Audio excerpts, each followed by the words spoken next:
नक्कीच सुवर्णा, पण यात आपण जो आता बाईट ऐकला, विजय गवळी जे इथं शिपाई आहेत, त्यांनी याबद्दल माहिती दिली. पण त्यांनी ही देखील एक माहिती दिली आहे की इथे जे वैभव कांबळे होते ते जेव्हापासनं आले तेव्हापासनं इथला कारभार, इथे भोंगळ कारभार असा सुरू झाला आणि पैशाच्या बळावर इथे सगळे कामं होतात हे देखील त्यांनी सांगितलं. ते माझ्या सोबत आहेत, आपण त्यांना विचारू की नेमकं इथे कशा प्रकारचा आतमधला जो व्यवहार चालतो तो नेमकं कसा होतो. आणि त्यांनी हे देखील सांगितलं की पैशाच्या बळावरच इथे खूप साऱ्या गोष्टी होतात. इथे मोबाईल पुरवला जातो, इथे गांजा पुरवला जातो आणि शस्त्र देखील पुरवलं जातं. काय सांगाल?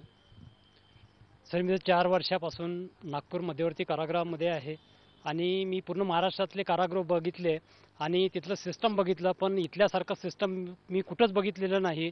इथलं एवढा म्हणजे भोंगळ कारोबार आहे. इथं पैशाअभावी सगळंच त्या सोयी-सुविधा आता हे मिळतात किंवा कर्मचाऱ्याकडून सुद्धा पैसे वकडले जाते किंवा मेडिकल बिलाचे पैसे म्हणा, रजेचे पैसे, असं म्हणजे ड्युट्या लावायचे पैसे, इथपर्यंत म्हणजे इथली मानसिकता तयार झालेली आहे.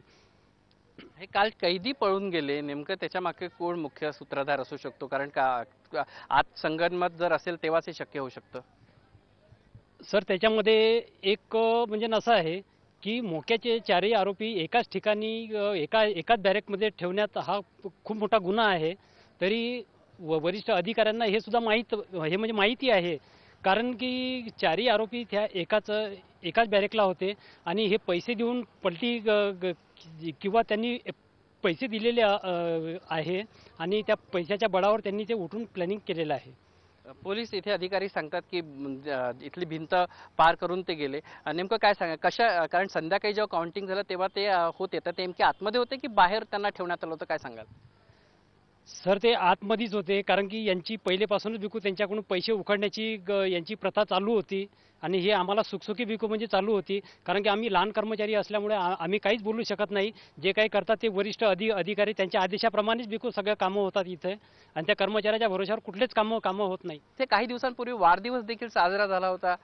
हो, इथे वाढदिवस सुद्धा साजरा झाला होता आणि कारण की सगळ्या कर्मचाऱ्यापासून तर वरिष्ठ अधिकाऱ्यापर्यंत पैसे मोजण्यात आले होते आणि त्या पैशाच्या जोरावर साहेबाच्या ऑफिसमध्ये त्यांचा वाढदिवस साजरा करण्यात आला होता. हे नक्कीच आहे. इथे किती असे कैदी आहेत की ज्यांच्याकडे मोबाईल आहे? इथे म्हणजे बरेचसे कैदी आहे की ज्यांच्याकडे पैसे त्यांच्याकडे मोबाईल आहेत आणि असे तुम्हाला हजारो मोबाईल मिळतील त्याच्यामध्ये. आणि ही रेट या जेल कारागृहामार्फत हे अधिकारी नको त्याच्यामध्ये झडती पथकमध्ये वरच्या लेवलवरचे अधिकारी हे म्हणजे आवश्यक आहे, कारण की यांना सगळं माहिती असते कुठं काय असते.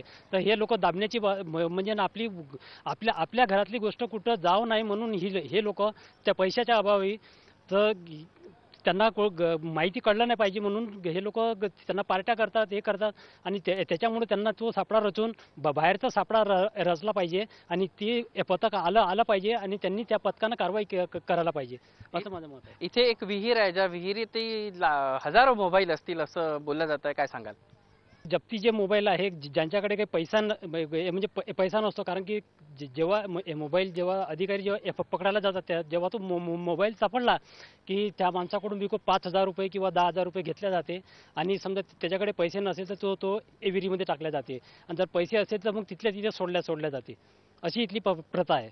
इथे गांजा देखील अनेक कैद्यांकडे आहे आणि या पूर्ण केसमध्ये आता हे जे 5 कैदी पळून गेलेले आहेत तर त्यांच्याकडे शस्त्र पण होती धारदार, त्यांनी जे बाहेर आले ते गेट आतून थोडंसं कापण्यात आलं असं पण सांगण्यात येत आहे. साहेब, हे नागपूर मध्यवर्ती कारागृह आहे. मी महाराष्ट्रातले बरेचसे कारागृह पाहिले, पण इथलं ज्याच्याकडे जेवढा पैसा आहे त्याच्या व्यतिरिक्त इथं कामं पण तेवढेच आहे.